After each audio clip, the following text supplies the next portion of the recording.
Hello everyone and welcome to my year in review. I am back. So this is a great way to start 2025 fresh and to close out 2024. I haven't posted in about a year, but that's because a lot has happened. So if you want to know what happened to me in 2024, this is only part of it. This is a quick year in review, specifically looking at the financial aspect. I have been blogging. I just wasn't uploading the things that I was blogging. So there will be a blog of all of the nonsense that happened to me in 2025 coming up in a few weeks. But let's get started on this year in review, the financial perspective.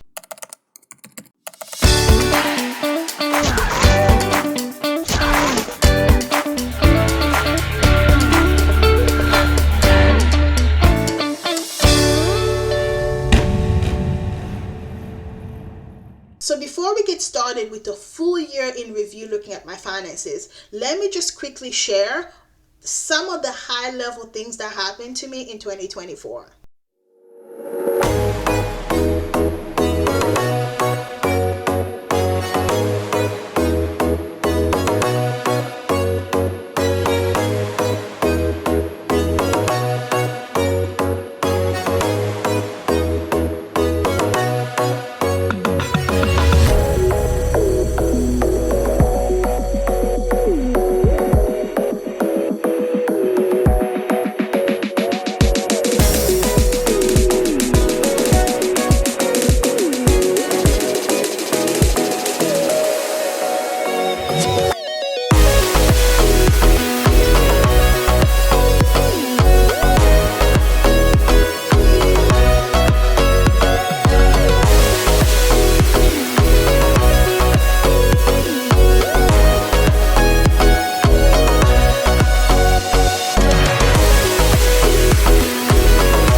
So now that you kind of understand some of the things that happen, let's go take a look at the numbers. This is not going to be a deep dive video of some of the debt that I've accumulated, but it's just going to be kind of like an overview of all of my expenses. And before I do that, let me actually take you back to memory land where I've been in the past 5 or so years so you can really see how everything has shot up for me.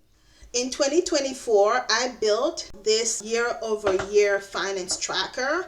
This shows you my journey from 2015 all the way to 2024. Now, this is when I used to use Mint. So some of my categories are a little bit different, but for the most part, you will get a high level overview of my financial journey from 2015 to 2024. So almost 10 years of my financial overview here.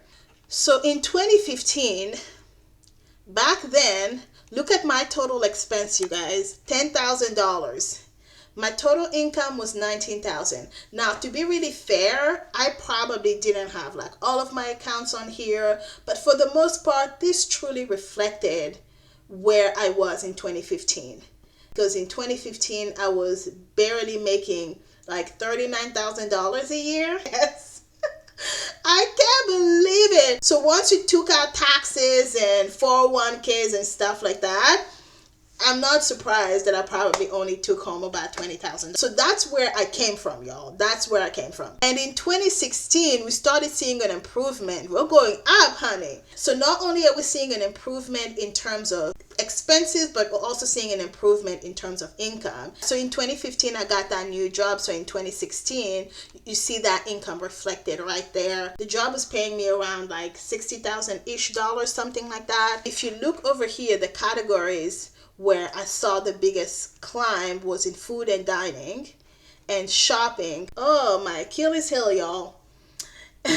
And business services. And at this point, because y'all know I've been hustling since I was a baby probably. I think in my mother's womb, I was like, how can I make money? So I started at the time really kind of trying to see, well, what can I do? What side hustles can I do? And I don't really remember what side hustles I actually did in 2016, but I know that I did something. In 2017, my expenses goes up, but they do stay a little bit steady. So they do stay a little bit steady, but something interesting happens in 2017. I did get a new job. It was a much better paying job, and it had way better benefits. And this was when I started in real estate. I bought my first property that was like this old house that needed updating, and I put in a lot of money to get it updated. So you will see that reflected in my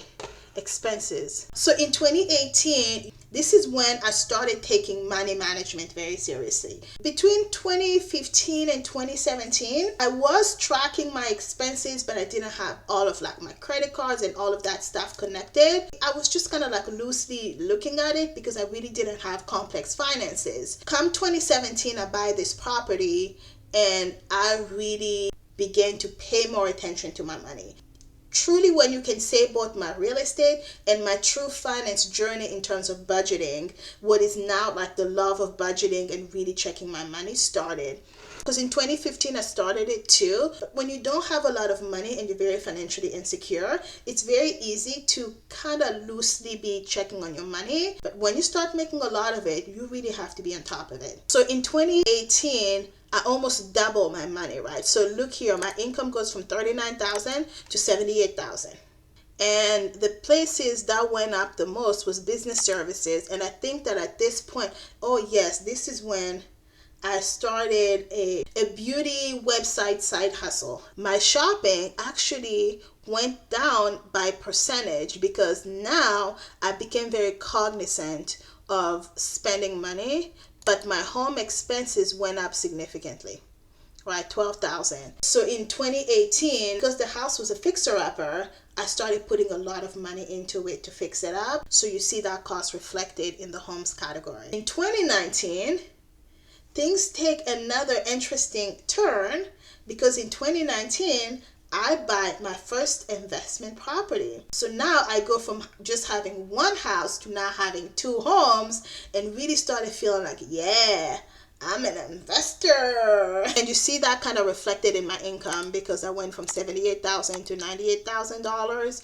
but it also reflected in my expenses as well. I ended up spending almost $20,000, and this $20,000 was to, a lot of it was furniture. And you see the difference between the $20,000 I spent here on furniture for a 4-bedroom house versus the almost $40,000 that I spent this year on, well, a somewhat similar house, but it sleeps more people. And in 2020, the streak continues because what happened in 2020, I finished up the renovations in my first home because I was preparing to move out of that home into Colorado. In 2020 though, two things happen. Not only like my income goes up, but so do my expenses. My expenses go up, but so do my income. Because of that rental property, now I'm making $152,000 a year, and I also got, of course, a raise. Every year at my job I was getting a raise, and I was also getting bonuses, so that's reflecting here in my income. In 2021, this is when things start to get very exciting. Look at 2021 and 2022. I moved to Colorado. In 2020, I started reselling business, and that also reflects under my business services. So I go from 2018, 10,000, 2019, 2,000, 2020, 21,000. In 2021, I slowed down on the business services, but I rank it up on the home. So 2021 and 2022, I underwent a major renovation. This was my first true major renovation. I buy a third property in Colorado, and this property is a duplex. But I'm like, why keep it a duplex when you can make it a triplex? So I ended up building a whole new casita in the upstairs of my duplex in Colorado. And that was not cheap at all because guess what? We were in the middle of the pandemic. So that project just skyrocketed. So this $75,000 here represents the down payment to acquire the property and all of the renovations that I did to the property. However, something really interesting happens in 2022. I get another job, and this job really takes me from being this girl who's making $30,000-ish to making 10x that. Yeah.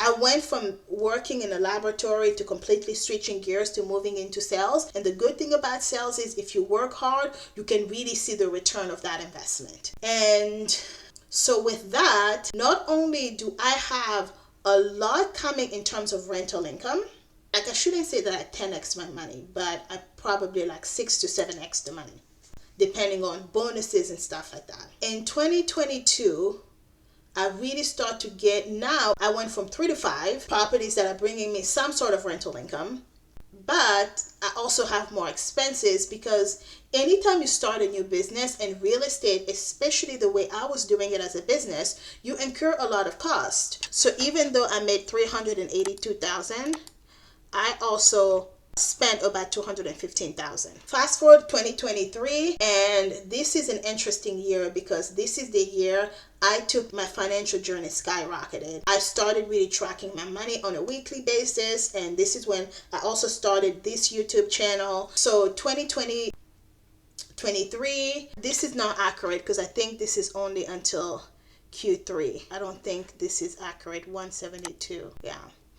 So I don't think this reflects all of my account. What I ended up doing here is that I removed my real estate from my personal income, so that's why you're only seeing 172,000 because that's just more personal income. It's not really reflecting all of my real estate income. I moved to California, right? So in California, like $170,000 in California is, you're just comfortable, right? You're not really necessarily thriving. And what I didn't like in California was that I could not buy a home. So towards the end of 2023, I paid off all of my credit card debt, and if you want to see that journey, do go back to my debt pay down playlist and see how I went from $50,000 in credit card debt to zero in 9 months. After I paid down the debt, I was like, I want to buy a house because I don't want to be renting for the next 2 to 3 years. And as I was looking at houses, it just wasn't doing it for me. So towards the end of 2023, I started thinking, why buy in California when I can maybe buy in Oklahoma closer to my parents' house, and I can maybe buy somewhere that's a little bit more rural, but see if I can monetize it at the same time. So this is where the idea of buying a farm started coming into mind. Now, with all of that, let's take a look at how I did in 2024. Yes. You do see that number. Yes, you see it. Oh, honey, yes, you do. I see it too. I see it too. And it hurts. Yes, yes, boo. It hurts, it hurts, it hurts. But what came out of this was good things. So you can see here, home, I spent $191,000. Travel is $43,000, but that's primarily because for travel, that's work related, right? My job, they will pay me and then they will reimburse me. Rental expenses, this was everything that went in. Like, so when I bought the farm, I knew nothing about a farm. Yo, I didn't even own a shovel. Like, I knew nothing about a farm. My dad grew up on the farm, so he helped, but he was 3 hours away. So they could only offer me so much help that I ended up having to hire somebody who was coming on the weekly basis. And I was paying him almost like $2,000 a month to help me around the house because, like, I don't, like what is this? Like a shovel? Oh, I need to get a cart to, like, there was just so much. Nandy was just like, no, Nandy doesn't know any of this stuff. So rental expenses, it is a combination of the cleaning stuff that I hired for the Airbnb and all of the handyman maintenance and a whole bunch of like little miscellaneous things around the farm. So honey, be careful because dreams can quickly become nightmares. I don't regret it because I feel like I'm now kind of at a stabilized place, and I'm hoping that in the next 2 to 3 years, I'm going to recoup some of that money. And I was also very happy to see that the property value is going up to offset some of this cost. But mind you, right, that's paper money. It's not real money. So let's take a look at the income from this year. So my income is $338,000. Explains why I'm in the hole for credit card debt by about, a large amount. But anyhow, so this is the year in review. This is everything in terms of expenses that I've had in the past 10 years or so, and especially the expenses that I've had in 2024. So that was a quick year in review for me. It's been an interesting year, very much eye-opening. In my next video, I am going to be taking you guys through my debt breakdown. All of the great things that have happened to me in 2024 have led to a lot of debt, as you saw in that video. This was the first year I was really upside down between the amount of money that I brought in versus the amount of money that I actually spent. And you will see why in my debt breakdown video. So it's like, I'm making another debt confession video. So that's coming up here next. But thank you so much for your time. As always, I am so happy to have you join me for another video. I look forward to seeing you in the next video. Please do like and subscribe. It's a small task for you, but for a small YouTuber like myself, it really does mean a lot. So I appreciate you for clicking the like button, leaving a comment, or sharing with your friends.